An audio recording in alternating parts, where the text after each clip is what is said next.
subscribe now and press the bell icon. Never miss an update.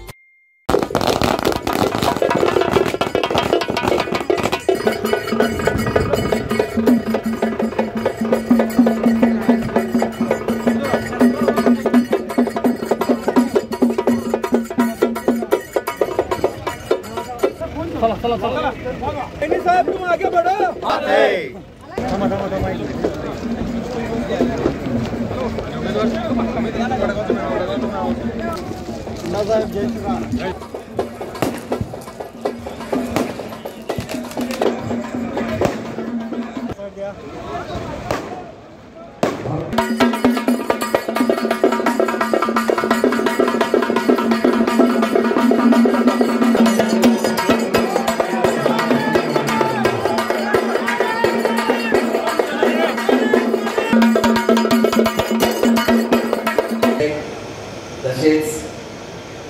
आमचे मित्र अशोकराव माने साहेब, अरुण पाटील साहेब, भाजपाचे अध्यक्ष आदरणीय सदस्य असतील, सर्व सोसायटीचे चेअरमन, संचालक, आपण इथं आलोय ते प्रत्येक जण एक कार्यकर्ता म्हणून इथं आपण आलेलो आहे. आपण उपस्थित सर्वच प्रचारासंदर्भात आदरणीय अमोल साहेबांनी इथं आज मेळावा बोलवला आहे. जास्त करणार नाही. आपण आता इतक्या वर्षात बघतोय, गेली 10 वर्ष आदरणीय मोदी साहेबांच्या कामात प्रचंड काम आपल्या सर्वांच्या पर्यंत पोहोचलेलं आहे. कुठला तरी त्याला लाभ मिळालेलाच आहे. उदाहरण द्यायचं म्हटलं तरी आपण जेवणाचं ताट समोर असतं आणि त्यात सर्व पदार्थ वाढलेले असतात आणि चुकून त्यात मीठ वाढायचं राहिलेलं असतंय आणि विरोधक तेवढाच प्रचार करत असतात की त्या ताटात मीठ नाही, म्हणजे काढून ठेवतात म्हटले. म्हणजे आजीने काही बडबडलं तरी काय त्याचा संबंधच येत नाही. असं आपण या निवडणुकीत राहायचं आहे. आपलं काम फक्त सांगायचं आहे, दुसऱ्याचं काही ऐकून घ्यायचं नाही. त्यांची काय चर्चा चालल्या त्याच्या ती फार महत्वाची आहे. उगाच काय सांगतोय, ते काय म्हणालाय, तिथं काय चर्चा चालल्या, कुठं काही चाललेलं नाही. सगळीकडे अतिशय आपली व्यवस्थित चर्चा चाललेली आहे आणि हे आपणच चर्चेत मध्ये सगळं घडवून आणायचं असतंय.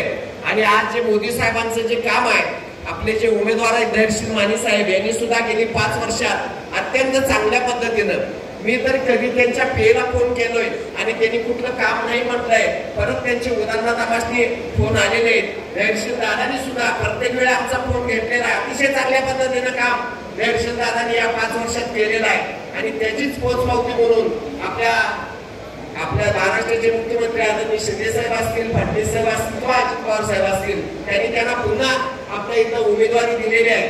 आणि आपल्याला सर्वांना माहितच आहे, यावेळी परत बोलत राहायचं आहे. एवढंच करूया म्हणजे आपल्याला विजय अतिशय सोपा आहे. कारण मागच्या वेळी 1,20,000चं 1.5 लाखापर्यंत आपण नक्कीच सर्वजण तुम्ही आम्ही मिळून घेऊया, एवढंच सांगतो. आणि आदरणीय धैर्यशील दादा यांना त्यांचं चिन्ह आहे धनुष्यबाण, त्यांचं चिन्ह आहे आपल्या ह्याच्यात पेटीत 2 नंबरला चिन्ह आलंय. ते 2 नंबरला एवढ्यासाठी आलंय की त्यांना दुसऱ्यांदा निवडून द्यायचं आहे, म्हणून ते 2 नंबरला आलेला आहे.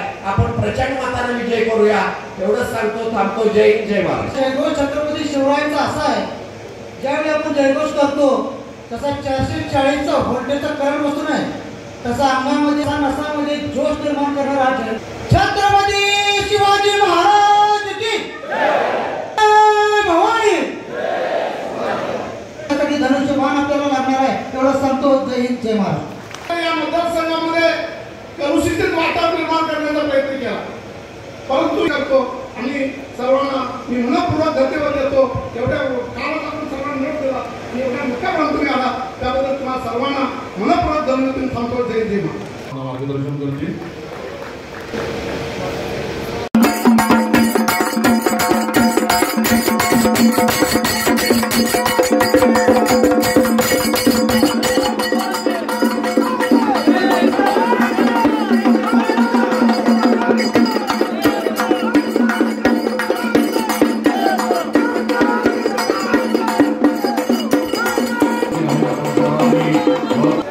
मेळावा झालेला आहे, तर वडगावचा मेळावा ठेवून आपल्या इथं आलेले आहे.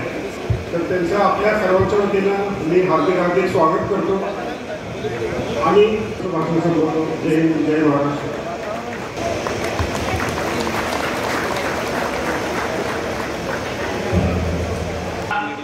निलेवाडीपासून कुंभोज पर्यंत आणि कुंभोज पासून पासूनच्या भागातील सर्व माडी गटाच्या आणि भाजपच्या कार्यकर्त्यांचा हा मेळा बोलवलेला आहे आणि या सर्व निलेवाडीपासून उपरीपर्यंतच्या सर्व भागातील मुख्य कार्यकर्त्यांची एक बैठक घेतली. कुठल्याही प्रकारचे बाधा करणार नाही. आमच्या बरोबर राहा, आम्ही तुमच्या बरोबर आहे, तुम्हाला आयुष्यामध्ये काही कमी पडणार नाही. ही अशी या निमित्ताने या माडी गटाच्या वतीनं ग्वाही देतो.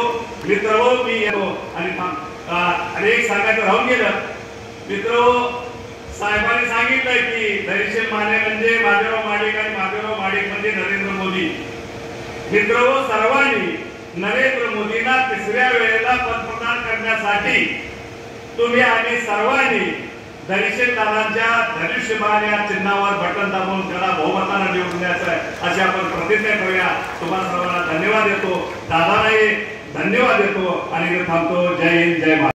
कसं नियोजन करावं याच्यासाठी हा मेळावा आयोजित केलेला आहे. तत्पूर्वी आपल्या सर्वांना 27 तारखेचं निमंत्रण मी देत आहे, ज्याची आपण आतुरतेने वाट पाहत होतो.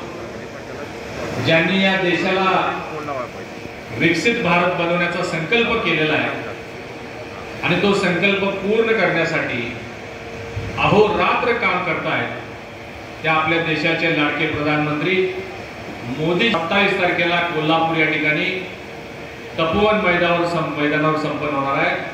आपण सर्वांनी त्या सभेला उपस्थित राहावं. कोण कोण येणार आहे सभेला हात वर करा. त्याची व्यवस्था करावी लागेल. अमोल साहेब, सरपंच मॅडमांचं नाव घ्यायचं विसरलो. सगळ्यांनी यायचं आहे. आपण नुसतं मोदी येणार म्हणलं की महिला आज आहे त्याच्या 10 पट संख्येनं महिला सुद्धा येणार आहे. त्याची आपल्याला नियोजन करावं लागेल, आपण ते करावं. आणि मग मला वाटतं ती सभा झाल्यानंतर फारशी आपल्याला काही चिंता किंवा चर्चा करण्याची गरज राहणार नाही.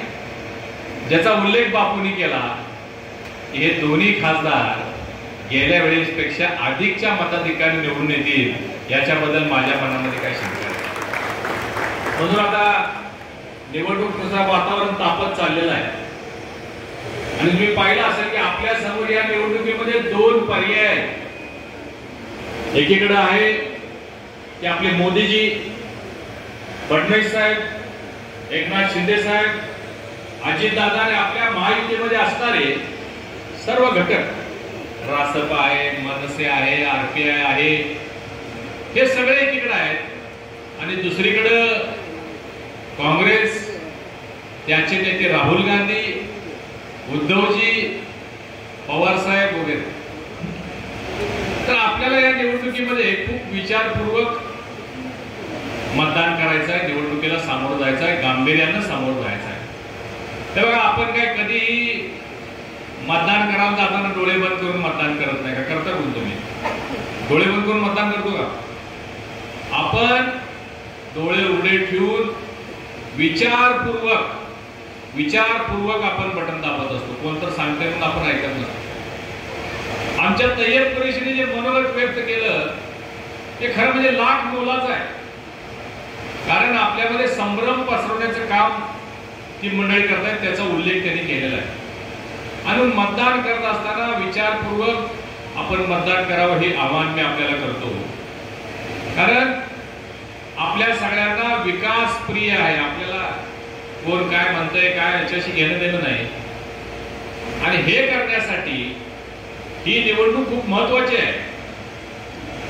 ही निवडणूक कुठली तुमच्या ग्रामपंचायत, पंचायत समिती, झडपीची निवडणूक नाही. ही निवडणूक हा देश कुणाच्या ताब्यामध्ये द्यायचा तो विचार करणारी ही निवडणूक आहे. ही निवडणूक आपला देश कोण सुरक्षित ठेवू शकतं तो विचार करणारी ही निवडणूक आहे. आणि सगळ्यात महत्वाचं, ही निवडणूक तुमच्या मुलाबाळांचं भवितव्य कोण सुरक्षित ठेवू शकतं, कोण उज्ज्वल बनवू शकतं हा सुद्धा विचार करणारी ही निवडणूक आहे. एकीकडे महाविकास आघाडी आणि काँग्रेस आहे, ज्यांच्याकडे आपण सगळ्यांनी या देशातल्या नागरिकांनी 68 वर्ष हे सत्ता दिलेली आहे. 68 वर्ष. आणि दुसरीकडे मोदीजी, ज्यांच्याकडे 10 वर्षाचा कालावधी आपण या सत्तेचा दिलेला आहे. 68 वर्षामध्ये किंबहुना त्याच्यापेक्षा 10 वर्षातला जर त्यांचा कारभार बघितला 2004 ते 14, प्रचंड मोठ्या प्रमाणात घोटाळा या देशामध्ये झालेला आपण सगळ्यांनी पाहिलेला आहे. 2G घोटाळा, 3G घोटाळा, चारा घोटाळा, कोळसा घोटाळा, डेक्कन हेराल्डचा घोटाळा, कॉमनवेल्थचा घोटाळा, म्हणजे घोटाळ्यांची एक पूर्ण श्रृंखला. 1 लाख कोटी, 50,000 कोटी, 10,000 कोटी असे करोडो रुपयाचे आकडे आपण ऐकले. धीरज साहू नावाचे काँग्रेसचे खासदार, त्यांच्या घरावर इन्कम टॅक्सची रेड झाली. त्यांच्या घरामध्ये 9 तिजोऱ्या भरून नोटांचे बंड सापडले. तुम्ही सगळ्यांनी टीव्हीवर बघितलं असेल. 150 मशीन आणले होते नोटा मोजायला, 40 मशीन बंद पडले. त्यात 8 दिवस मोजणी चालू. हा काँग्रेसचा कारभार. आणि दुसरीकडे मोदींचा कारभार, ज्याच्यावर 1 नया पैशाचा भ्रष्टाचाराचा डाग नाही. 1 नया पैसा. मग मला सांगा, भारत देशातल्या जनतेने जे ठरवले काय चुकीचं? देशातल्या नागरिकांनी ठरवलंय मोदीजींना तिसऱ्यांदा पंतप्रधान बनवायचं आहे. त्याचं कारण सुद्धा अनेक मान्यवरांनी या ठिकाणी सांगितलं. आजचाच पेपर तुम्ही जर काढून वाचा घरी गेल्यानंतर, JP मॉर्गन म्हणून एक अमेरिकन कंपनी आहे, त्याच्या CEO आहेत, त्यांचं स्टेटमेंट आहे. अमेरिकेच्या JP मॉर्गन कंपनीच्या CEOचं स्टेटमेंट आहे की मोदीजींनी 10 वर्षामध्ये उत्कृष्ट कारभार केलेला आहे. 40 करोड लोक देशातले दारिद्र्य आणि गरिबी रेषेच्या वर आणलेले आहेत. हे आजच्या पेपरला बातमी आहे. ही एक तिराईत सर्वेक्षण करणारी संस्था आहे. तिराईत आहे ते काय आपल्या इन्फ्लुएन्सर किंवा कोणी सांगितलं म्हणून स्टेटमेंट देणारी संस्था नाही. कशामुळे 40 करोड लोक गरिबी आणि दारिद्र्याच्या वर आले? 70 वर्ष का नाही येऊ शकले? कारण 70 वर्ष काँग्रेसचं पोटच भरलं नाही. भ्रष्टाचार एवढा केला की गरिबांच्याकडे लक्ष देण्याचा त्यांचा प्रश्नच कधी आला नाही त्यांच्यासाठी. आणि मोदींनी मात्र या 10 वर्षामध्ये, ज्याचा उल्लेख तैयब कुरेशीने केला, माने साहेबांनी केला, अनेक योजना आपल्यासाठी. 4 करोड 10 लाख लोकांना घर दिलं, 10 कोटी घरामध्ये गॅस दिला, 12 कोटी घरामध्ये शौचालय दिले, 80 करोड लोकांना मोफत विनाशुल्क रेशन दिलं जातं. अख्ख्या जगामध्ये अशी कुठलीही योजना कुठंच नाही, अख्ख्या जगामध्ये नाही. आणि गेले 3 वर्ष सुरू आणि पुढे 5 वर्ष देणार. हे काय कोणी सांगितलंय? मोदी की गॅरंटी आहे. मी सांगितलं मोदी की गॅरंटी. मला सांगा, आपण जर एखाद्याच्या घरी गेलो, एक वेळ जेवण आपल्याला तिने अन्न दिलं, आपण जेवल्यानंतर आपल्या भारतीय संस्कृती आहे ना, अन्नदाता सुखी भव. तोंडातनं नाही म्हटलं तरी मनातनं हृदयात नाही ते नाही आपल्या. मग मला सांगा, एक वेळचं जेवण देणाऱ्यांना जर आपण आशीर्वाद देत असेल तर 8 वर्ष आपल्या भाकरीची व्यवस्था करणाऱ्यांना आपण काय दिलं पाहिजे? काय मागितलंय तिने? एक मत मागितलंय. तेही आपल्यासाठी आहे, आपल्यासाठी. बंधूंनो, या देशामध्ये अनेक घटना अशा आपण पाहिलेल्या ज्या कधी ऐकल्या, विचार केले नव्हते आपण. आपल्याला दिवाळी फक्त दिवाळीलाच साजरी करायची माहिती. दिवाळी आली की मात्र आपण 1 महिना आधी तयारी करतो. घर साफसफाई करतो, दसऱ्याला सगळ्या चादरी बेडशीट धुवायला काढतो, आकाश दिवा आणतो, फटाके होतो. एवढीच आपल्याला दिवाळी माहिती आहे. परंतु मोदीजींनी या 10 वर्षामध्ये आपल्याला 5-25 वेळा दिवाळी करायला लावलेली आहे. उदाहरण तुम्हाला मी देतो. राम मंदिर झालं तेव्हा आपण सगळ्यांनी दिवाळी साजरी केली का नाही? फटाके वाजवले, रांगोळ्या काढल्या, आकाश दिवा लावला. चंद्रयान 2 आपलं पोचलं, आपण सगळ्यांनी दिवाळी साजरी केली. आदित्य L1 सूर्यकक्षेत पोचलं, आपण दिवाळी साजरी केली. 370 कलम हटलं, आपण दिवाळी साजरी केली. 370 कलम सोपं नव्हतं बंधूंनो. वस्तुस्थिती आहे. काय म्हणत होते काश्मीरचे नेते? खून की नदियां बहेंगी, पत्थरों की बौछार होगी. काय नाही झालं. बिल आलं, अर्ध्या तासात पास. 370 कलम कदाच. आणि मग आपल्याला अभिमान वाटावा अशा अनेक गोष्टी ज्या व्यक्तीने केलं ते आपण त्याचे सगळेजण साक्षीदार आहोत. बंधूंनो, तुम्ही या निवडणुकीमध्ये सामोरं जात असताना या 2-3 दिवसांमधले पेपर मुद्दाम काढून वाचा. दोन्ही पक्षाचे, महायुतीचे आणि महाविकास आघाडीचे जे जाहीरनामे प्रसिद्ध झालेले आहेत त्याच्यावर गदारोळ सुरू झालेला आहे. इकडे आपला भाजपचा जाहीरनामा आहे, मुद्दाम वाचला पाहिजे आपल्याला. सगळ्यांसाठी, महिला, युवा, शेतकरी, गरीब, सगळ्यांसाठी त्यामध्ये काही ना काही योजना आहेत. योजनेमध्ये महिलांसाठी मी सांगेन, त्यांनी सांगितलं की आज देशामध्ये 1 करोड महिला या लखपती दिदी आहेत. पुढच्या 5 वर्षांमध्ये आम्ही ती संख्या 3 करोडवर नेणार. 3 करोड लखपती दिदी बनवणार. कशा बनवणार? कशा बनवणार? त्यांच्या हाताला काम देणार, बचत गटाच्या माध्यमातून त्यांना अर्थसहाय्य करणार, कमी व्याज दरावर किंवा बिना व्याज त्यांना मदत करणार, त्यांना प्रशिक्षण देणार आणि त्यांना लखपती बनवणार. दुसरीकडे राहुल गांधी काय म्हणतात? देशातल्या सगळ्या महिलांना मी वर्षाला 1 लाख रुपये देणार. देशातल्या सगळ्या महिला, प्रमुख महिला जर बघितलं तर 25 करोड आहेत. 25 करोड 25 करोड महिलांना 1 लाख रुपये द्यायचे म्हणजे तर 2.5 लाख कोटी रुपये पाहिजे. आणि 5 वर्षाचे किती झाले? कुठून आणणारे पैसे? टॅक्स पेअरचा पैसा घेणार का तुम्ही? महिलांना जसं तुम्ही अशा पद्धतीचं अफवा आणि आश्वासन देऊन महिला कुठं अशा अफवांना बळी पडतील का? कशातून देणार तुम्ही 12.5 लाख कोटी? हे तुम्ही सांगितले का? ते सांगत नाहीत. ते खटाखट खटाखट म्हणतात, बटन दाब पैसे पैसे ना. ते राहुल गांधीचे व्हिडिओ बघताना मला हसू येते. तुम्हाला येते हसा लागलाय तुम्ही सगळे. ते कसं बोलतात? दुसरीकडं आणखीन एक काँग्रेसचा जाहीरनामा आपल्यासाठी घातक आणि विषारी आहे, ज्याचा उल्लेख गेले 2 दिवस प्रधानमंत्री महोदय करतात. तुम्ही मुद्दा म्हणून ते वाचा, जाहीरनामा वाचा. त्यांनी काय सांगितले की तुमच्या सगळ्यांच्या संपत्तीचं आम्ही ऑडिट करणार आणि ज्यांच्याकडे जास्त आहे ते सगळं काढून आम्ही एका विशिष्ट समाजाला देणार. असं चालेल का? आपण कष्टाने कमवतो, आपण कष्टाने संपत्ती निर्माण करतो, घर बांधतो, गाडी घेतो, इस्टेट करतो. ते म्हणतात आम्ही तुमच्यातलं काढून ज्याची परिस्थिती नरम आहे त्याला काढून देणार. सॅम पिट्रोडा जे काँग्रेसचे प्रवक्ते आहेत, आज त्यांचं पेपरला मोठं स्टेटमेंट आहे. मी तुम्हाला जुनं पुराणं हवेतलं काही सांगत नाही. आज मी जे बोलतोय घरी गेल्यानंतर तुम्ही पेपर वाचायचा आहे. सॅम पित्रोदा जे हे व्यक्ती आहे ज्यांनी काँग्रेसचा जाहीरनामा बनवला, त्यांनी काय सांगितलं? अमेरिकेमध्ये अशी पद्धत आहे की जर तुमच्याकडे $100 मिलियन असतील आणि जर तुमचा मृत्यू झाला तर त्यातले $55 मिलियन हे सरकारी जमावणार आणि तुमच्या मुलाबाळांना $45 मिलियन मिळणार. म्हणजे 55% तुमच्या संपत्तीवर वाटा कोणाचा? सरकारचा. हे तुम्ही कष्टाने कमवलेलं, रात्रंदिवस राबणार तुम्ही, सरकारचा. आणि तो सरकार ठरवणार ते कुणाला द्यायचं. आता सरकार काँग्रेस सरकार आलं तर काय ठरवायचं कामच नाही, ते सगळं भलवणार. हे चालेल का आपल्याला? आणि म्हणून मोदीजींनी त्याचा विरोध केलाय. आपण विरोध केला पाहिजे. असं नाही चालणार. आज ते बोलतात, त्यांनी सांगितलं लोकशाही खतरे में. त्यांचं काय? संविधान बदलणार. 10 वर्ष मोदीजींच्याकडे सत्ता आहे. फक्त एकदा संविधानामध्ये अमेंडमेंट केली, बदल काही नाही केला, अमेंडमेंट केली एकाच गोष्टीसाठी ज्याचा आपल्याला गर्व आहे, अभिमान आहे, तो म्हणजे 370 कलम हटवण्यासाठी. एकदाच. काँग्रेसनं मात्र 68 वर्षामध्ये 83 वेळा, आकडा लक्षात ठेवा, 83 वेळा संविधान बदललेलं आहे. याच स्वर्गीय इंदिरा गांधींच्या काळातलं आणीबाणी सुद्धा त्यामध्येच आहे.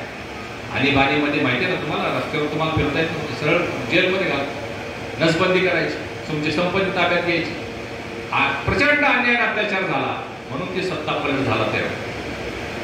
तर बंधूंनो, एकीकडे असं आहे ज्यांचं कसलंही विजन नाही, ते विकासावर बोलत नाही. तुम्ही बघा, त्यांचं एवढं सगळं चालू आहे, विकासावर कोण बोलतं का?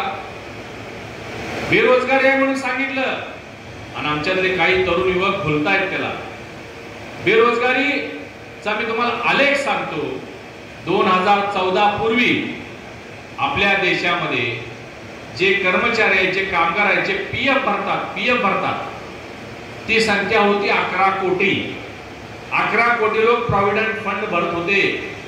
आज या 10 वर्षामध्ये ती संख्या 27 करोड झालेली आहे. 27 करोड नव्यानं या सगळ्या प्रक्रियेमध्ये आलेले. आता हे आकडे समोर आहेत. बेरोजगारीबद्दल चर्चा करण्यासाठी त्यांच्याकडे काही नाही, फक्त ते सांगतात बेरोजगारी झाली. बंधूंनो, आपल्या देशामध्ये हे पीएफ भरणारे जर कर्मचारी सोडले तर स्टार्टअप ज्याला आपण म्हणतो, छोटे छोटे उद्योग सुरू केले जातात. 5 लाखापासून 10 कोटी रुपये पर्यंतचे स्टार्टअप. 2014 पूर्वी आपल्या देशामध्ये 350 स्टार्टअप्स होते. आज 2024च्या मार्चला बघितलं 1,07,000 स्टार्टअप्स आहेत. 1,07,000. मग एका स्टार्टअप मध्ये 5 पासून 25 पर्यंत कर्मचारी काम करतात. तुम्ही विचार करा की किती मोठ्या प्रमाणात उद्योग, व्यवसाय आणि रोजगारासाठी चालना मिळाली. आपल्या देशामध्ये 2014च्या पूर्वी फक्त 13 युनिकॉर्न्स होते. युनिकॉर्न म्हणजे $1 बिलियन टर्नओव्हर.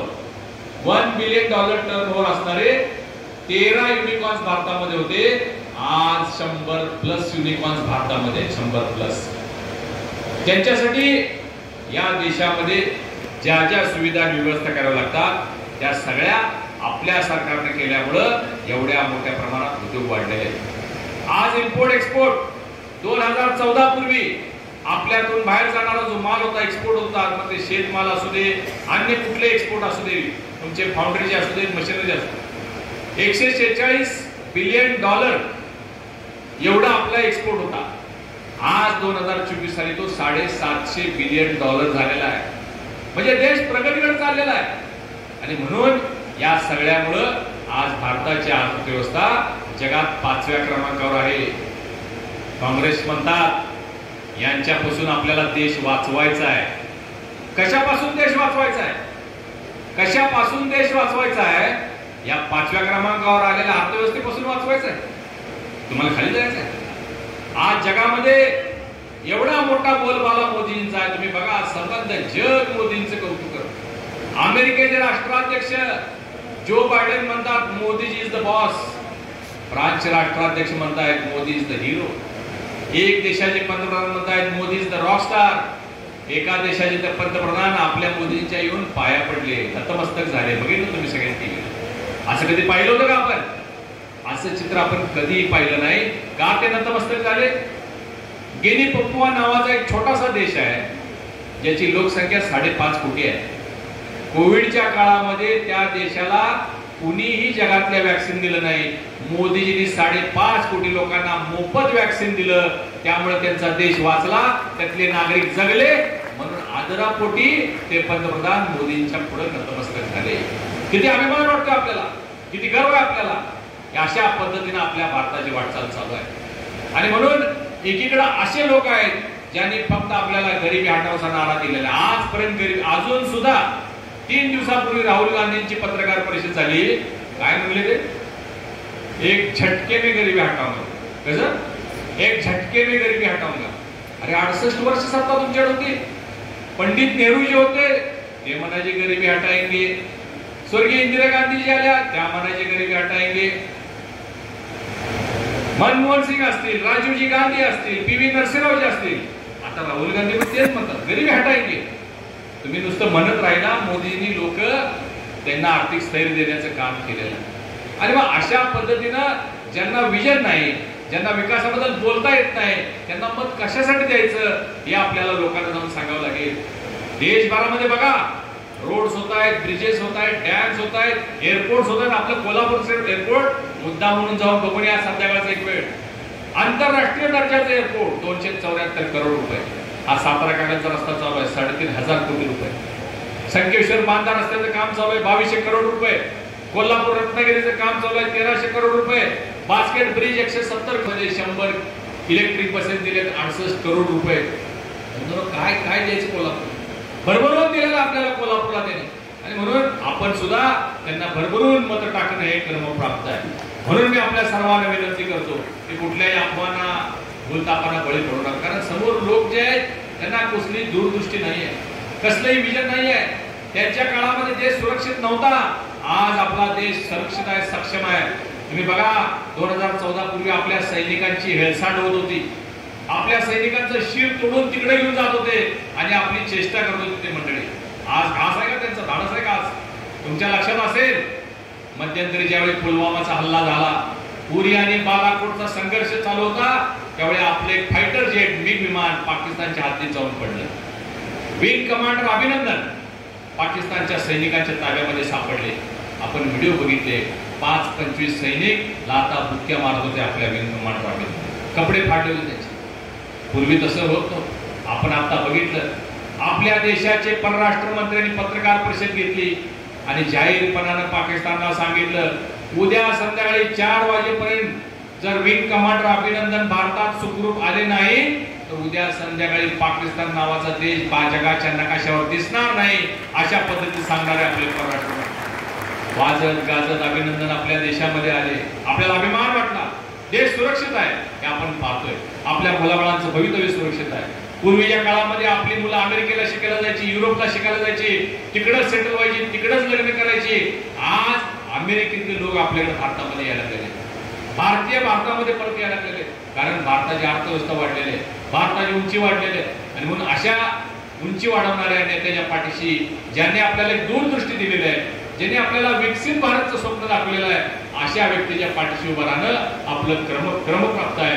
हेच आव्हान मी आपल्याला करतो. आणि त्यांना निवडून आणण्यासाठी भाजपनं जो नारा दिलेला आहे, फिर एक बार मोदी सरकार, आपकी बार 400 पार.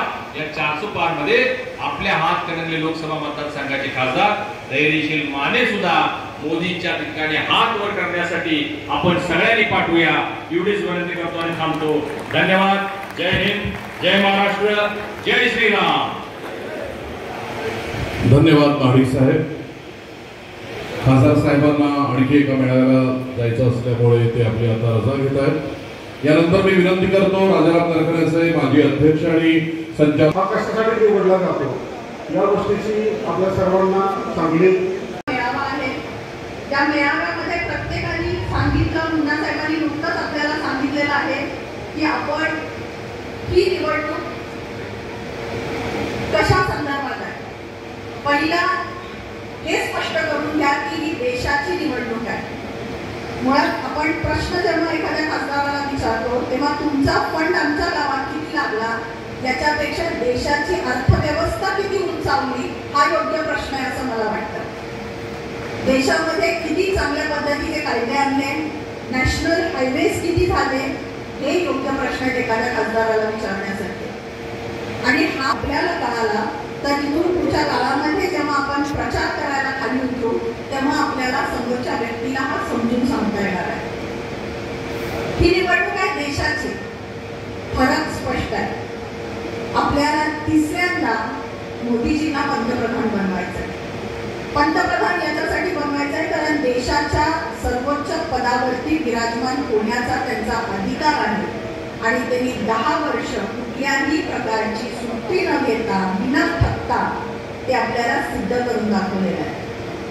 तो माणूस अहोरात्र आपल्यासाठी झटलेला आहे, आपल्यासाठी झाला. त्या माणसाच्या ऋणातून उतराई होण्याचा दिवस आहे आणि त्यासाठी आपल्याला फक्त एक मत महायुतीच्या खासदाराला द्यायचं आहे. आज धैर्यशील मानेंना पडणारं प्रत्येक मत हे नरेंद्र मोदींच्यासाठी असणार आहे, एवढं लक्षात ठेवा. आज विरोधात कोण आहे याचा विचार सुद्धा मी करत नाही, कारण का यावेळेस मला असं वाटतंय विरोधकांच्याकडे सांगण्यासारखे काहीच मुद्दे नाही आहेत. एक नवीन चेहरा म्हणून त्यांच्याकडे बघितलं जाऊ शकतं, पण फक्त नवीन चेहरा असलं म्हणजे आश्वासित करतोच असं नाही. त्याच्यावरती चांगलं नेतृत्व असावं लागतं. आणि जर मगाशी कुरेशी साहेब बोलताना बोलले तुम्ही कितपत लक्ष दिलं त्याच्याकडे मला माहिती नाही, पण जर मोदीच येणार असतील निवडून तर काँग्रेसला किंवा शिवसेनेला मत देऊन आपलं मत का वाया घालवा. त्याच्यामुळं केंद्रात सत्ता येणार आहे, मोदींचीच पंतप्रधान होणार आहेत मोदीच, त्यामुळं आपलं मत आपण वाया घालवायचं नाहीये. आपलं मत हे धैर्यशील मान. मी कधीही माडी गटाचा मेळावा असेल तर नेहमी आप्पांना विचारून येते की आपल्या कार्यकर्त्यांचा मेळावा आहे आणि तुम्हाला काही निरोप द्यायचा आहे का आपल्या कार्यकर्त्यांना, मी काही सांगू का स्टेजवर. तसंच माझ्या कार्यकर्त्यांशी सुद्धा मी बोलत असते. त्यामुळे जेव्हा धैर्यशील दादांची उमेदवारी डिक्लेअर झाली तेव्हा बरेचसे कार्यकर्ते आपल्या ऑफिसवरती जमले होते आणि मला या कार्यकर्त्यांच्या वतीनं एक गोष्ट त्यांना साक्षी ठेवून धैर्यशील दादांच्या समोर मांडायची आहे. माझ्या लोकांनी 2019ला तुमचा मनापासून प्रचार केला. हातकणंगले तालुक्यातून तुम्हाला लीड सुद्धा मिळाली. त्यावेळेस मध्यंतरीच्या काळामध्ये शिरोलीची ग्रामपंचायतीची सत्ता आमच्याकडे नव्हती. त्या काळामध्ये तुमच्याकडून निधी आला असेल, तुम्ही काही कामानिमित्त शिरोलीमध्ये आला असेल, पण माझ्या लोकांची खंत आहे की त्यावेळेस आम्हाला निरोप आली नाही किंवा आम्हाला विश्वासात घेऊन काही कामं झाली नाही. ही खंत सतत त्यांच्या मनामध्ये राहिली. त्यांच्या मनामध्ये राहिली. त्यांची एवढीच इच्छा आहे की इथून पुढच्या काळामध्ये तुम्ही साध्या गावामध्ये आलात, फंडाची जास्त अपेक्षा नाही, त्यांची फंडाची अपेक्षा अंमलसाठी पूर्ण करतायत. आणि आता मी त्यांना सांगितलेलं आहे की तुम्हाला नॅशनल हायवेला काही प्रॉब्लेम असेल तर तुम्ही खासदारांना पकडू शकता किंवा मोठी कामं खासदारांच्याकडनं करून घेऊ शकता. त्याची अपेक्षा नाही. फक्त तुम्ही किमान गावामध्ये आला तर आमच्या लोकांना विश्वासात घेऊन तुम्ही त्यांच्यासोबत कार्यक्रम करावेत, त्यांना भेटावं आणि त्यांची विचारपूस करावी, एवढीच आमच्या लोकांची अपेक्षा आहे. हे सगळ्या गोष्टी बाजूला ठेवून आज ही लोक एवढ्या मोठ्या संख्येने इथे उपस्थित राहण्याचं कारण म्हणजे मगाशी मी सांगता थांबले की आप्पांना जेव्हा मी विचारून आले की आप्पा तुम्हाला काही कार्यकर्त्यांना निरोप द्यायचा आहे का या सभेमध्ये, तेव्हा आप्पांनी मला सांगितलं, अमोल सरपंच होते, त्यांनी मला सांगितलं की या सभेमध्ये एक गोष्टीचा उल्लेख करा की मी राजकारणामध्ये येण्यामागे कैलासवासी बाळासाहेब मानेंचा खूप मोठा हात आहे आणि हे मी कधीही विसरलेलो नाहीये आणि मी कधी विसरणार नाही. मला आमदार करण्यामागे त्यांचा सुद्धा खूप महत्वाचा वाटा होता आणि म्हणून त्यांच्या 2 इलेक्शनच्या वेळेस मी त्यांना प्रत्येक वेळेस मदत केलेली आहे आणि तेच विकसी तुमच्यापर्यंत ती चालू ठेवलेली आहे. आणि म्हणून आज माडिक गटाचा प्रत्येक कार्यकर्ता, मी आणि अमोल साहेब सुद्धा, आम्ही सगळेजण फक्त त्या एका नावासाठी एकत्र येतो, महादेवराव माडिक. आणि त्या एका नावासाठी ही आज माणसं इथं राबतायत, स्वतःच्या घरच्या अडचणी बाजूला ठेवून येतात. प्रत्येक वेळेस प्रत्येक कार्यकर्त्याला अडचण असते, कधी घराची असते, कधी मुलांची असते, पण इलेक्शन म्हटली की तो कार्यकर्ता सगळ्या अडचणी बाजूला ठेवून बिन पाण्याचं, बिन जेवता, स्वतःची पाहिजे तर वेळोवेळी भाकर बांधून इलेक्शनला पळत असतो नेत्यासाठी. जसा छत्रपतींच्यासाठी मावळा, प्रत्येक नेत्यासाठी त्याचा कार्यकर्ता महत्वाचा असतो. आणि म्हणून आज या कार्यकर्त्यांच्या वतीनं हे मला मुद्दे तुमच्यासमोर मांडायचे वाटले, कारण हे कार्यकर्ते आहेत म्हणून आम्ही आहोत. मला वाटतंय या संपूर्ण सभेमध्ये धैर्यशील सर्वांनी इतका शब्द द्यावा की तुम्ही सदैव या सगळ्या लोकांच्या पाठीशी राहाल. या सगळ्यांच्या ज्या काही इच्छा आहेत, ज्या काही त्यांनी भविष्याची स्वप्न बघितलेली आहे ते पूर्ण करण्यामध्ये तुम्ही त्यांचा हातभार लावाल. नरेंद्र मोदी प्रत्येकाच्या मनामध्ये आहे आणि ते मतातून व्यक्त करणारच आहे. फक्त त्यांना साथ हवी आहे ती तुमच्या शब्दांची. आम्ही काही कमी पडून देणार नाही, कारण मध्यंतरीची जी इलेक्शन आमची ग्रामपंचायतीची 400 मतांनी गेलेली, ती 4000 मतांनी निवडून आणण्याचं काम सुद्धा याच लोकांनी केलेलं आहे. त्यानंतर झाली मार्केट कमिटीची इलेक्शन, ती सुद्धा 19-0 आणण्याचं काम हे या सगळ्या लोकांनी केलेलं आहे. आणि आजचा दिवस विसरता येणार नाही, कारण आज पासून म्हणजे मागचं मला वाटतं आज बरोबर पूर्ण 1 वर्ष झालं. 25 एप्रिल आज राजाराम सहकारी साखर कारखान्याचा निकाल लागला होता 21-0 आणि याच शिलेदारांच्या खांद्यावरती सगळी जबाबदारी होती आणि यांच्यामुळेच आम्ही 1 वर्षापूर्वी 25 एप्रिलला राजाराम कारखान्याचा गुलाल उधळला होता. त्याच्यामुळे यांच्या साक्षीनं मी आज तुम्हाला शब्द देते, आश्वासित करते की तुमची येणारी निवडणूक सुद्धा हे त्याच पद्धतीनं, त्याच आत्मीयतेनं, त्याच प्रामाणिकपणानं लढतील.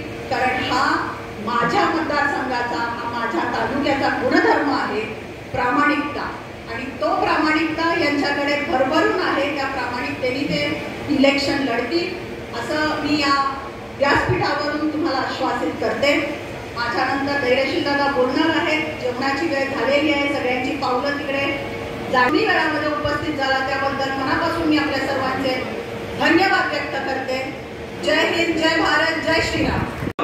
उद्याचा देशाचा पंतप्रधान ठरवण्याची ताकद ज्यांच्या मनगटामध्ये आहे ते हातकणंगले तालुक्यातील तमाम बंधू भगिनींना मी सर्वप्रथम मानाचा जय महाराष्ट्र करतो, आपल्या सर्वांचं अभिनंदन करतो। ही सर्व इलेक्शन जी आहेत ही एका माणसाची नाही, एका व्यक्तीची नाही।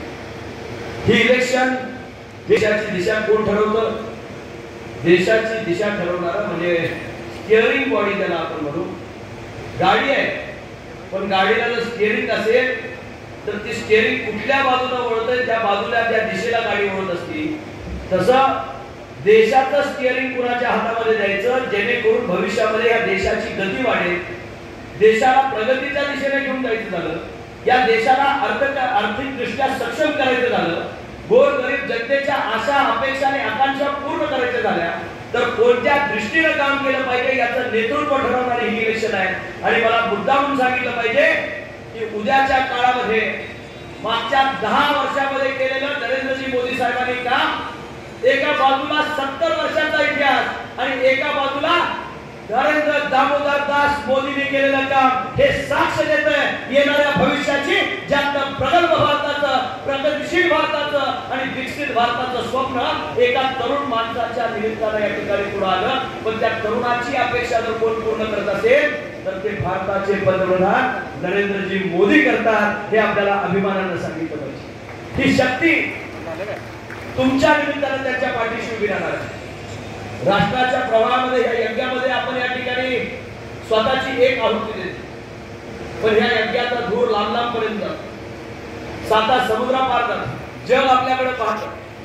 जगावरची सर्वात मोठी अर्थसत्ता आहोत, पण त्या अर्थसत्तेला कुणामुळे या ठिकाणी रूपाला आणि बाळसाला आपण या ठिकाणी समजून घेतलं पाहिजे। आज आम्ही आणि तुम्ही ज्या विचाराच्या व्यासपीठावर या ठिकाणी, ते विचाराचं व्यासपीठ एका दिवसात घडलेलं नाही। स्वतंत्र पूर्वीचा भारत, स्वातंत्र्यानंतरचा भारत, या भारतामध्ये झालेली जडणघडण, अनेक लोकांनी दिलेलं हौतात्म्य आणि त्यात निर्माण झालेली ही भारताची लोकशाही, ही लोकशाही एका रक्तरंजित इतिहासातून तयार झालेली लोकशाही, अनेकांच्या बलिदानातून तयार झालेली लोकशाही आहे। हे अशी आपल्याला कोणी फुकट आणि आनंद दिलेलं नाही, तर त्याच्यासाठी अनेकांनी घाम गाळलाय, रक्त सांडलंय आणि त्यात तयार झालेला हा भारतवर्ष, या भारतवर्षाच्या भूमीला त्या काळामध्ये काँग्रेस जी परदेशामध्ये सुद्धा होती आणि आपल्या देशामध्ये होती, पहिल्यांदा ह्या देशातल्या भारतीय जनतेनं स्वतःची पार्टी तयार केली आणि तिचं नाव भारतीय जनता पार्टी, की जिनं स्वतःचं अस्तित्व तयार केलं। 2 लोकांनी तयार केलेली पार्टी ज्यावेळी या ठिकाणी संसदेमध्ये गेली, अब की बार विचार करा, त्यावेळी 33 कोटीची जनता होती, आता 130 कोटीची जनता आहे आणि 130 कोटीच्या जनतेला भारत देशामध्ये 400 पार नेण्याचं स्वप्न एक पंतप्रधान बघू शकतो। याचं कारण आणि त्याचा विश्वास तुम्ही बसलेले सर्वजण आहात। तुमच्या ताकदीवर ह्या देशातला सर्वात चेहरा मोहरा बदलण्याची ताकद पंतप्रधान स्वप्न बांधतात। ही इथे ऐतिहासिक निवडणूक होत असताना लोकल टू ग्लोबल आपण जे काम करतो ते लोकली विचार करतो। माझ्याकडे काय चाललंय, माझ्या गल्लीमध्ये काय झालं, माझ्या गावामध्ये काय झालं, माझ्या घरासमोर काय झालं, माझ्या पर्यंत काय आलं, याच्यापर्यंत लिमिटेड विचार आपण करतो। माझ्यापर्यंत काय काय आलं याचा विचार आपण करायला हरकत नाही, पण माझ्या देशाला काय मिळालं हे विचार करणारी मंडळी खऱ्या अर्थानं देश घडवू शकतात। ही इलेक्शन देश घडवण्याची इलेक्शन आहे। ही इलेक्शन ग्रामपंचायतीची, जिल्हा परिषद, पंचायत समितीची इलेक्शन नाही। जे प्रश्न सरपंचाला असतात, आमच्या गावात किती निधी आला, आमच्या रस्त्याला किती निधी आला, हे निश्चितपणे विचारलंच पाहिजे। एखाद्या लोकप्रतिनिधीला त्या ठिकाणी ते विचारलंच पाहिजे। पण त्याचबरोबर माझ्या देशानं काय प्रगती केली, काय नेमकी त्या देशाची अवस्था आहे, काय नेमकं देशाच्या आम जनतेला पॉलिसीज मधून मिळतंय, कोणते कायदे आमच्या हिताचे तयार झाले, ज्या कायद्यामुळे देशातल्या आम जनतेला त्याचा लाभ मिळतो, याची माहिती त्या सर्वसामान्य माणसाला या ठिकाणी असली पाहिजे। या 130 कोटी जनतेच्या प्रधानमंत्रीपदी असणं सोपं नाही। एवढ्या सगळ्यांची स्वप्न, एवढ्या सगळ्यांच्या अपेक्षा, सगळ्यांच्या असणाऱ्या आकांक्षा पूर्ण करणं इतकं सोपं नाही। त्या माणसाला झोप सुद्धा येत नसेल, पण एखाद्या संन्यासाला व्रत हातामध्ये घेतलं ना तर त्याचा कोणता धर्म आहे, जो जो धर्म पाळतो तो अत्यंत महत्वाचा आहे। नरेंद्र मोदी एक धर्म पाळत नाही, या राष्ट्राला राष्ट्रधर्म म्हणून या ठिकाणी पाहतात आणि राष्ट्र प्रथम म्हणून पाहतात, म्हणून देशातल्या तमाम जनतेचा विचार करत त्या ठिकाणी या देशाची रचना हे जगाच्या पाठीवरची सर्वात मोठी अर्थसत्ता करण्याचं त्यांचं स्वप्न आहे. कोविडच्या काळामध्ये अनेक देश देशोधडीला लागले. काय श्रीलंकेची अवस्था झाली आपण पाहतो, पाकिस्तानची अवस्था काय झाली या ठिकाणी पाहतो, पलीकडे असणाऱ्या बांगलादेशची अवस्था काय झाली आपण पाहता. तेवढंच नव्हे तर अमेरिकेसारख्या देशामध्ये काय अर्थव्यवस्थेच्या चिदड्या उडले हेही आपण या ठिकाणी पाहता. पण याही काळानंतर नरेंद्र मोदी एकमेव असा नेता आहे की ज्यानं भारताची अर्थसत्ता ही जगाच्या पाठीवर 5व्या नंबरची अर्थसत्ता केली. ही ताकद असणारा आपला नेता आणि आपला पंतप्रधान. ही ताकद सोपी नाही, ही दृष्टी सोपी नाही, हे कष्ट सोपे नाही. एक टीम वर्क आहे. त्या टीम वर्क मध्ये असणारी सगळी मंडळी त्या विचारानं ध्येय वेळेपणाने या ठिकाणी काम करतात आणि या भारत मातेला आपली आई समजून काम करतात. त्यावेळी हे ध्येय या ठिकाणी गाठलं आहे. 545 खासदार या ठिकाणी देशामध्ये आहेत. त्यामधला धैर्यशील माने एक खासदार आहे. पण 130 कोटी जनतेचं भविष्य ठरवणारी ती संसद आहे, दिशा देणारी ती संसद आहे. उद्या धैर्यशील माने काम करणार आहेत ते एका गावापुरतं नाही, जिल्ह्यापुरतं नाही, राज्यापुरतं नाही, तर देशाला काय नेमकं अपेक्षित आहे, या तरुणाईला काय दिलं पाहिजे, त्या देशाला या ठिकाणी एखादं बजेट तयार होत असताना महाराष्ट्राला त्याचा काय फायदा झाला पाहिजे आणि पर्यायानं माझ्या मतदारसंघामध्ये त्याची व्यवस्था कशी लागेल याचा दृष्टिकोन ठेवून आपल्याला तिथं काम करावं लागतं. तुमच्यापैकी समोर बसलेल्यांना किती लोकांना वाटतं उद्या मोदीजींचं शासन येणार आहे? 100% लोकांना माझ्यासह मला तर वाटायलाच पाहिजे. मला सांगा, इथं असणाऱ्या 100% लोकांना जर वाटत असेल की उद्या मोदीच पंतप्रधान होणार आहे तर उलट्या बाजूचा खासदार घेऊन मतदारसंघाचा फायदा होणार आहे का? साधा प्रश्न. माझ्या आई कायमपणे या ठिकाणी आम्हाला सांगतात, लग्न कुणाचंही असू दे, वाढपी आपला असला पाहिजे. कारण पडी त्याच्या हातामध्ये असती. एक घास वाढायचा का 2 घास वाढायचे तो वाढपी ठरवत असतो. आता स्वयंपाक येऊन वाढत नसतो. वाढणारा वाढपी तुमचा असला तर कमी ताटात पडणार नाही याची खबरदारी या ठिकाणी घेणं हे आपल्या हातामध्ये त्या ठिकाणी. आणि म्हणून धैर्यशील माने चांगला वाढते, आपल्या तालुक्यातला वाढते, आपल्यासाठी झटणार आहे. माझा आवाज संसदेमध्ये इथंच असा आहे, त्याच ताकदीनं धैर्यशील माने खासदार म्हणून संसदेमध्ये बोलतो आणि ज्यावेळी बोलतो त्यावेळी देशाचे असणारे सभापती सुद्धा म्हणतात की त्या खासदाराचं ऐका, तो चांगला बोलतो, त्याचं ऐकण्यासारखं असतं. हे देशामध्ये 130 कोटी जनतेचं नेतृत्व करणारी लोक आहेत, स्टॉलवर्ड लोक आहेत, अभ्यास असणारी लोक आहेत. माझ्यासारख्या नवतरुणाला तुम्ही संधी दिली आणि तिथं काम करण्याची या ठिकाणी संधी दिल्यानंतर निश्चितपणे या ठिकाणी सांगेन की मी माझ्या कामामध्ये कुठेही कसूर केलेली नाही. खासदार म्हणून कसूर केलेला नाही, विकासामध्ये कसूर केलेलं नाही. 563 गावं येतात आपल्या लोकसभा मतदारसंघात. त्यापैकी 510 गावामध्ये लोकसभेचा माझा निधी गेला हे मी अधिकृतपणे व्यासपीठावर सांगतो. 3 वर्ष कोविडची परिस्थिती होती, मला निधी देता येत नव्हता कारण निधी बंदच केला होता खासदारांचा. आणि त्या काळामध्ये फक्त आरोग्यासाठी सगळा निधी वापरला गेला, खासदारांचा निधी गोठवला गेला. पण नंतरच्या 2 वर्षामध्ये आलेला निधी आहे, 2 वर्षामध्ये 8,200 कोटी रुपये हा आपल्याला 2 वर्षामध्ये आलेला निधी आहे. त्यामध्ये इथंच गडकरी साहेबांची सभा झाली होती. किती लोक होती गडकरी साहेबांच्या सभेला? यातले होते बरेच जण. गडकरी साहेबांच्या सभेमध्ये मी शिरोली पासून सांगली पर्यंत रस्ता व्हावा म्हणून मागणी केली होती की नाही? साहेब, मला अभिमानानं सांगावं असं वाटतं, नितीनजी गडकरी साहेबांनी 3च महिन्यामध्ये त्या रस्त्याला मंजुरी दिली आणि 800 कोटी रुपयाचं बजेट सांगली कोल्हापूरच्या या मृत्यूचा सापळा म्हणून त्या रस्त्याला ओळखलं जायचं. त्या धैर्यशील मानेच्या मागणीवर मिळालेले 800 कोटी रुपये आपल्या रस्त्याला त्या ठिकाणी दिले. हे कुणी दिले? मोदी सरकार. आंब्यापासून चोकात नाही, चोकात जवळची कोण लोक आहेत का ह्या पट्ट्याची?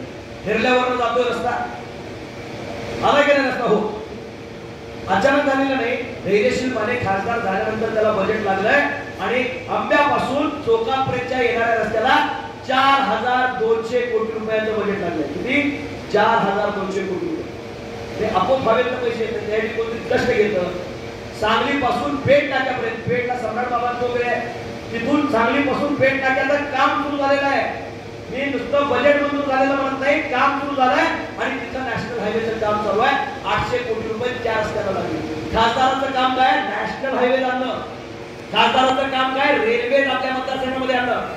नवीन महालक्ष्मीची ट्रेन या ठिकाणी आपल्या इथं सुरू झाली, आपण पाहिली असेल की मला माहित नाही, पण भविष्य काळामध्ये नुसती एक ट्रेन नाही, वंदे भारत नावाची जे ट्रेन भारतामध्ये धावते ती भविष्य काळामध्ये 2 महिन्यामध्ये कोल्हापूर पासून मुंबईला धावतेली आपल्याला दिसेल. याची जबाबदारी मी खासदार म्हणून घेतोय, कारण मी स्वतः रेल्वे कमिटीचा सदस्य आहे. काम करत असताना दृष्टिक्षेपात काय ठेवलं पाहिजे? नॅशनल हायवे झाले, पण त्याचा फायदा आम्हाला काय? बाहेरच्या गाड्या इथं धावणार, मोठ्या गाड्या धावणार, काय आम्हाला त्याचा फायदा? जिथं नॅशनल हायवे होतो तिथं शिरोली MIDC आहे तुमच्या इथे, पलीकडे असणारी पंचतारीख MIDC 5 स्टार MIDC आहे, त्याच्याबरोबर असणारी गोकुळ शिरगाव MIDC आहे. त्या तिन्ही MIDC कुठे आहेत? NH4 म्हणजे आत्ताच्या असणाऱ्या पुणे बेंगलोर नॅशनल हायवेला लागून आहेत. तर तिथे इंडस्ट्रीज येतात, तिथं डेव्हलपमेंट येते. मी जे नवीन हायवेज तयार केले त्या सगळ्या नॅशनल हायवेजला लागून आपण 5 नवीन MIDC कोल्हापूरमध्ये या ठिकाणी मंजूर करून आणले आणि त्या एका लोकसभा मतदारसंघामध्ये. शाहूवाडी पन्हाळ्याची पोरं त्याच्या हाताला काम मिळावा, त्याची आई वडील घरामध्ये असायचे, म्हातारी आजी आजोबा त्या पोरांचा सांभाळ करायचे, त्या पोरांच्या साठी काहीतरी काम करा दादा, आम्हाला काहीतरी इतर रोजगार द्या म्हणायचे. मी आपल्याला आवर्जून सांगतो 650 एकरामध्ये त्या ठिकाणी MIDC आपण त्या ठिकाणी उभा करतोय. आवळीला दुसरी MIDC सातळीला, जे शिराळा आणि शाहूवाडीच्या मध्ये, पन्हाळा आणि शाहूवाडीच्या मध्ये सातळी, आवळी आणि डोंबिवलीच्या मध्ये, हातकणंगले तालुक्याला त्या ठिकाणी तमदलग्याच्या इथे आपण या ठिकाणी MIDC उभा करायचा प्रयत्न करतोय.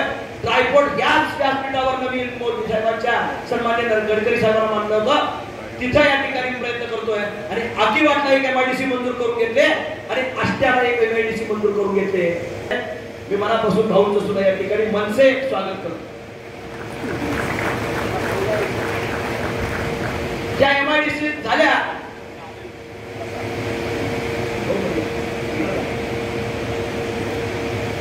त्या MIDC झाल्या की बेरोजगारांना रोजगार पण मिळेल, पण त्याचबरोबर डेव्हलपमेंटल प्लॅन माझा या वर्षाचा 5 वर्षाचा तयार नाही, पुढच्या 25 वर्षामध्ये या मतदारसंघामध्ये काय केलं पाहिजे, कुठल्या गोष्टी या ठिकाणी अकोमोडेट झाल्या पाहिजे, मतदारसंघाला सर्वांगीण विकासाला कसं नटवलं पाहिजे. एका सेगमेंटचा विकास झाला म्हणजे मतदारसंघाचा विकास झाला नाही. अनेक सेगमेंट्स आहेत, बेरोजगार मुलांचे प्रश्न वेगळे आहेत, शेतमजुरी करणाऱ्यांचे प्रश्न वेगळे आहेत, शेतकऱ्यांचे प्रश्न वेगळे आहेत, उद्योजकांचे प्रश्न वेगळे आहेत, गावात कष्ट करणाऱ्यांचे वेगळे आहेत, माता भगिनींचे वेगळे आहेत, वडीलधाऱ्यांचे वेगळे आहेत. या सगळ्यांना ऍड्रेस त्या ठिकाणी करता आलं पाहिजे आणि त्याच्यासाठी होलिस्टिक व्ह्यू असणारा सर्वांगीण विकासाचा संकल्प अष्टपैलू खासदार आपल्याला अपेक्षित असतो. एका विषयामध्ये पास झालं तर 10वी पास होता येते का? प्रत्येक विषयामध्ये निदान 35% पडावे लागतील. खासदारांना सुद्धा एक विषय घेऊन खासदार होता येत पाहिजे, त्याच्यावर बोलण्याची हिंमत आणि धमक पाहिजे. तिथं बोलत असताना त्या पार्लमेंटला ते पटवून देण्याची ताकद पाहिजे आणि त्यातनं कायद्यामध्ये त्याचं रूपांतर करण्याची हिंमत पाहिजे, तरच त्या ठिकाणी तो खासदार म्हणून शोभतो. मी नरेंद्र मोदी साहेबांचे हात बळकट करायला जरूर जातोय, पण त्याचबरोबर एकनाथ शिंदे असतील, देवेंद्रजी फडणवीस साहेब असतील आणि अजितदादा पवार साहेब असतील, ही जर मंडळी राज्यामध्ये नसती तर धैर्यशील माने ही कामच करू शकणार नाही. 2 वर्षांची कामं कधीची आहेत? महायुतीचं शासन आल्यापासूनची कामे आहेत, त्याच्या मागची कामं नाही. काही वाढपी कोण आहे? धैर्यशील माने. पण स्वयंपाकी आहे, वाढपी दिसताना दिसतो. कुणी आणलं? धैर्यशील माने आणलं.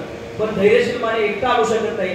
मी त्यांच्या विचाराचा वाढपी आहे म्हणून खऱ्या अर्थानं माझ्याकडे एक एक्स्ट्रा पडी देण्याचं काम हे मंडळ करत आहे आणि म्हणून जास्तीचा निधी आजपर्यंतच्या इतिहासात हातकणंगले लोकसभा मतदारसंघामध्ये कधीही आला नव्हता. मी जबाबदारीने सांगतो आणि खात्रीपूर्वक सांगतो, आतापर्यंतच्या इतिहासातला सर्वात जास्त निधी हा खासदार धैर्यशील मानेनं गेल्या 2 वर्षामध्ये आणलाय. आपलं मत विकासावर मी मागतोय, हात बळकट करून मागतोय. असा काम असतो मतदारसंघामध्ये.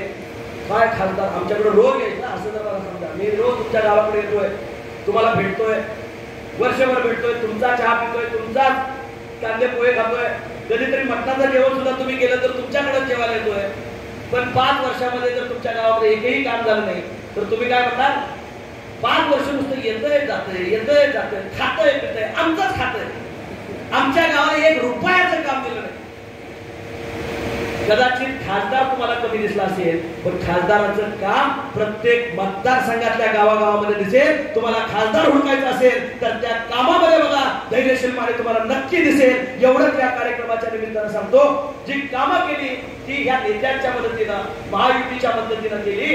आज शोभिकाताई बोलल्या, बोलत असताना पाटील साहेब आमचे बोलले, अजून अमल साहेब बोलायचे.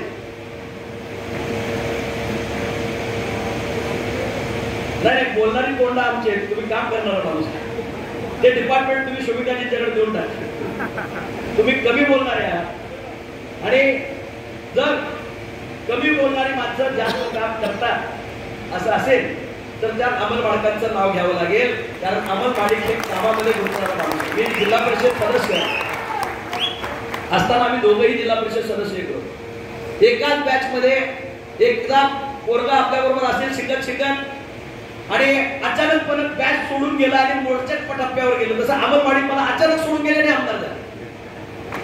दोघंही स्थायी समितीमध्ये मिळले होतो आणि अचानक त्यांचं प्रमोशन झालं.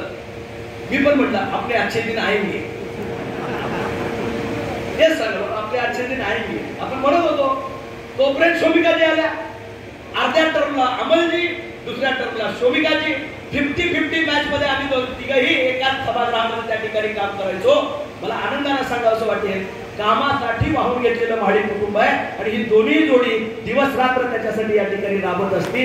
यांचं मनापासून त्या ठिकाणी जवळनं पाहिलेलं काम. पण त्याचबरोबर पाटील साहेब म्हणाले कुणाला घाबरू नका. चेष्टेत बोललेल्या गोष्टीची रील होत्या. चेष्टेत घाबरायला मी बाळासाहेब मानेंचा राहतोय. माझ्याकडे घाबरणं माझ्या डिक्शनरीमध्ये या ठिकाणी. पाटील साहेब इतिहास बघा, कधीही या ठिकाणी घाबरण्याची तडजोडीची भाषा करत नाही. जो माणूस म्हणत होता नरेंद्र मोदी सुद्धा माझ्या विरोधात उभारले तरी सुद्धा मी निवडून येऊन, त्या माणसाला या मतदारसंघामध्ये धूळ चालणारा खासदार धैर्यशील माने हे आपल्याला या ठिकाणी आवडून सांगतात. काम करत असताना राजकारण करायचं असतं. चेष्टेत एखादी गोष्ट आपण सहज बोलून जातो, त्याचा वापर कशासाठी केला जातो. सोशल मीडियात उदाहरण असतं. अमल माडिक माझे मित्र आहेत आणि त्यांच्या प्रती असणारी माझी भावना ही आजची नाही, ही राजकारणाच्या पलीकडची. माडिक कुटुंबाचे आणि माने कुटुंबाचे ऋणानुबंध आजचे नाही, हे राजकारणाच्या पलीकडे. मगाशी तुम्ही शोभिकाजी बोलताना आप्पांचा संदेश घेऊन आला, पण तुम्हाला त्याच्या पलीकडचं एक उदाहरण सांगतो. माने साहेब ज्यावेळी आजारी होते आणि त्यांचं किडनीचं ऑपरेशन घ्यायचं होतं, ब्रिज कॅन्टीला माने साहेब ऍडमिट होते आणि त्या काळामध्ये शुगर वाढल्यामुळे किडनी प्रॉब्लेम आला आणि किडनी बदलायची वेळ आली. आज जाऊन तुम्ही आप्पांना घरामध्ये या ठिकाणी विचारा, ते तुम्हाला सांगतील ब्रिज कॅन्टीमध्ये स्वतःची माझी किडनी माने साहेब घ्या पण तुमचा जीव वाचला पाहिजे सांगणारा महादेवराव माडिक सारखा एक त्या ठिकाणी खंडा नेता मी या ठिकाणी पाहिजे.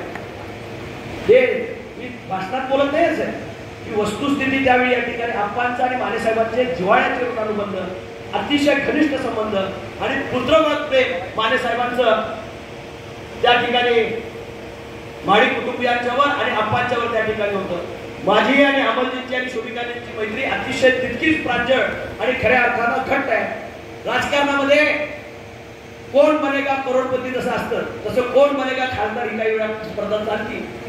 त्यावेळी त्या वेळेच्या राजकारणामध्ये कोणतरी मागत असतं, स्पर्धेत असतं, त्यावेळेचं वातावरण होतं, ते निवडून जातं. पण ज्यावेळी स्पर्धा विरोधाशी चालू होती त्यावेळी टीम एकत्र येते. संकट ज्यावेळी घरावर येतं त्यावेळी कुटुंब एकत्र येतं. ज्यावेळी मोदीजींचा प्रश्न येतो तिथं आम्ही सगळे गाऊन होतो आणि भाजपा म्हणून, शिवसेना म्हणून आणि महायुती म्हणून आम्ही येणाऱ्या लढाईला सक्षमपणे सामोरे जातो. ही लढाई आता सुरुवात झाली, ही एकट्या दुकट्याची नाही तर पंतप्रधान नरेंद्र मोदींना तिसऱ्यांदा पंतप्रधान करण्याची मोदींची लढाई आहे. वर मोदी तिसऱ्यांदा पंतप्रधान होणार, कितव्यांदा? तिसऱ्यांदा. पण आमच्याकडे नुसतं मोदी नाही, 3 नियम आहेत. एम कोण? मोदींचा एम. एम कोण? माडकांचा एम. आणि एम कोण? मानेंचा एम. चौथा एम आहे. नाही महाराष्ट्रात पण एम आहे पण MIM नाही. मी मुद्दा पण सांगतो की हे काम करणारे या ठिकाणी लोक आहेत, यांच्यामध्ये स्पर्धा आहे, निकोप आहे, की कुटुंब संघर्षात घडले. कुणी माधवराव माडिक साहेबांचा या ठिकाणी प्रवास पाहिला तर त्यातनी त्यांनी कसं घडले याचा जर प्रवास पाहिला तर एका संघर्षमय जीवनात काही माणसं घडत गेले. माने साहेबांचं जर पाहिला तर ते संघर्षमय जीवनात घडत गेले. मी आणि अमल कदाचित एका सावलीमध्ये जन्माला आलो, पण आपल्या एका पिढीनं त्याच्यासाठी खस्ता खाल्ल्यामुळे हे आपल्याला दिवस बघायला मिळतात. कुणीतरी झाड लावतं, आजोबानं नाव झाड लावलेलं असतं आणि नातवाला त्याची फळं या ठिकाणी खायला मिळतात. तशा पद्धतीनं कुणीतरी सावली दिलेली त्यांनी केलं. मी आज या ठिकाणी जी या ठिकाणी बीज रोवतोय त्याची फळं ही येणाऱ्या 3 पिढ्या या मतदारसंघातली खातील अशा पद्धतीचं माझं या ठिकाणी कामाचं नियोजन चालू आहे. मला आपल्या साथीची अपेक्षा आहे. मी काम करताना दुजाभाव करत नाही, काम करताना त्या ठिकाणी कुठेही गट तट राजकारण त्या ठिकाणी बघत नाही. पण मगाशी एक माफक अपेक्षा आदरणीय शोभिकाजींनी या ठिकाणी व्यक्त केली की आमच्या लोकांना त्यावेळी या ठिकाणी विसरू नका. मी खासदार धैर्यशील माने आपल्याला शब्द देतो की ज्या पद्धतीनं लोकशाही पद्धतीनं ज्या पद्धतीनं तुम्ही माझ्या पाठीशी या ठिकाणी ठामपणे उभा राहील त्याच पद्धतीनं पुढच्या 5 वर्षामध्ये धैर्यशील माने सुद्धा खंबीरपणे तुमच्या पाठीशी उभा राहील आणि त्यांना ताकद देण्याचं काम एक खासदार म्हणून निश्चितपणे या ठिकाणी करत राहील. निश्चितच चांगलं काम करताना तुम्ही बघा कुठल्याही खेळत्याच्या राजकारणामध्ये मी कधी पडत गावागावात भांडणं लावणे, ग्रामपंचायतीमध्ये कुठल्याही एक रुगडी ग्रामपंचायत सोडली आमची तर कुठल्याही ग्रामपंचायतीमध्ये मी अरुणराव कधीही लक्ष घालत नाही, खालच्या राव लेवलला लक्ष घालत नाही. तालुका लेवल, पंचायत समिती, जिल्हा परिषद आपापल्या पक्षाच्या वतीनं लढणार जातात. तिथं पुढे या ठिकाणी सहकाराच्या मध्ये कुठेही कुणाला अडवत जायचा मी प्रयत्न करत नाही. आपला मार्ग ठरलेला आहे. लोकशाही पद्धतीनं संसदीय मार्गाने या ठिकाणी पुढे जातो. कुणाचं चांगलं काही ठिकाणी करतात एखाद्या वेळेस राहिलं असेल पण कुणाचं वाईट धैर्यशील मानेनं नक्की केलेलं नाही. चांगलं करण्यासाठी म्हणून मी राजकारणात आलोय आणि मी जी जबाबदारी घेतली त्या जबाबदारीतनं पुढे जातोय. मला आपल्या साथीची अपेक्षा आहे. मगाशी जे सांगितलं प्रभू रामचंद्राच्या खांद्यावरचा धनुष्यबाण हे आपल्या या ठिकाणी चिन्ह आहे. जे बाळासाहेब ठाकरेंनी निवडलं होतं त्या बाळासाहेबांच्या विचारांचा शिलेदार एकनाथ शिंदे ते या ठिकाणी पुढे घेऊन जात आहेत आणि तीच विचाराची शिदोरी मी घराघरापर्यंत घेऊन जातोय. इथं बसलेल्यांच्या चेहऱ्यावर आता जेवणाची मंडपातली पंगत दिसायला लागली आणि किती वेळ अजून बोलतोय विचारा काय कळलं झालं. मला आवाज बसलाय तर मी एवढा बोलतो, म्हणजे माझा आवाज व्यवस्थित असतात तर तुमचा आता जाऊ द्या ना घरी वाजले की 12 वाजायची पाळी नाही. पण मी मुद्दाम सांगतो जी माणसं जीवापाड प्रेम करतात, एखाद्याला जीव लावतात, त्यांच्यासाठी जीव ओवाळून टाकणारी माणसं नेतृत्व करायला लागली ना की समाज जीवन करतं.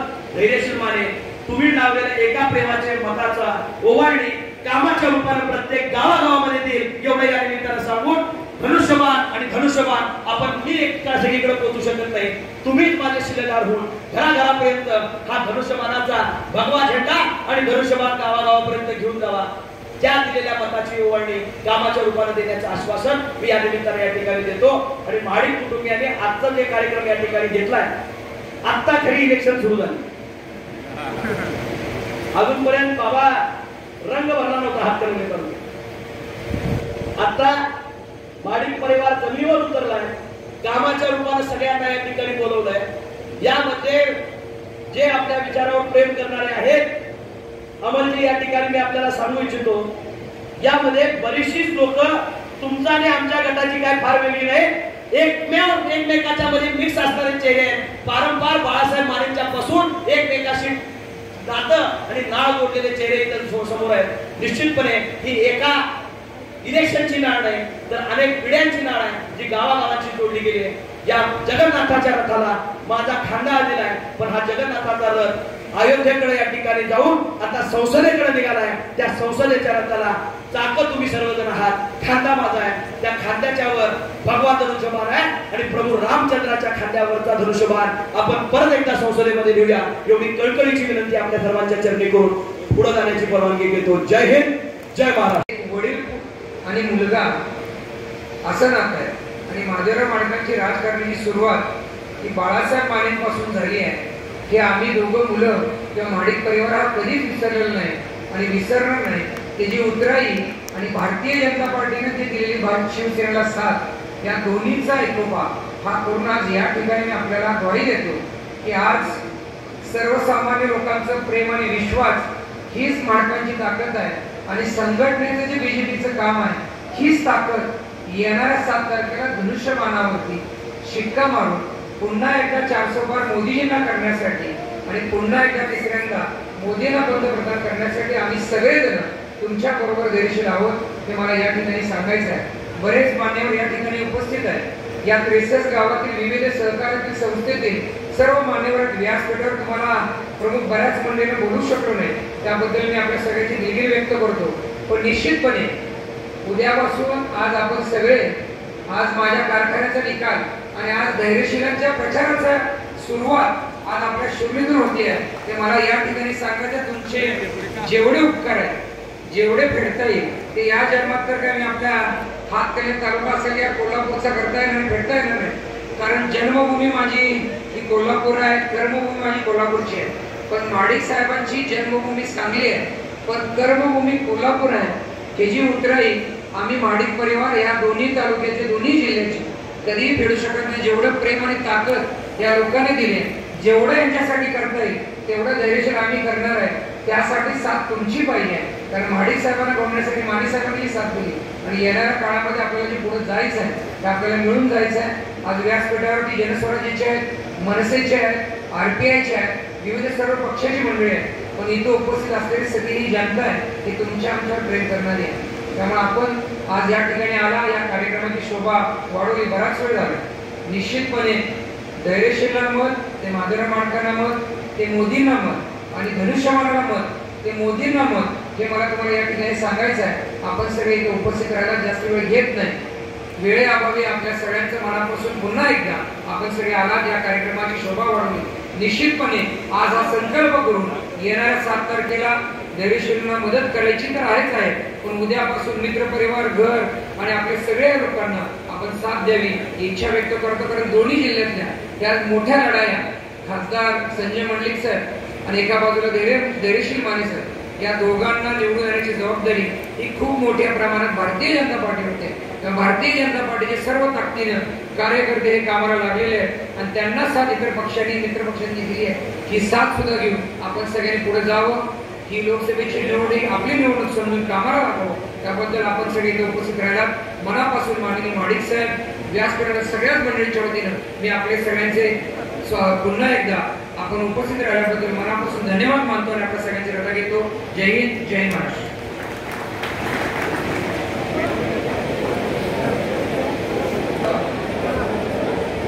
धन्यवाद माडिक साहेब. यानंतर हा कार्यक्रम इथेच संपला असं मी घोषित करतो.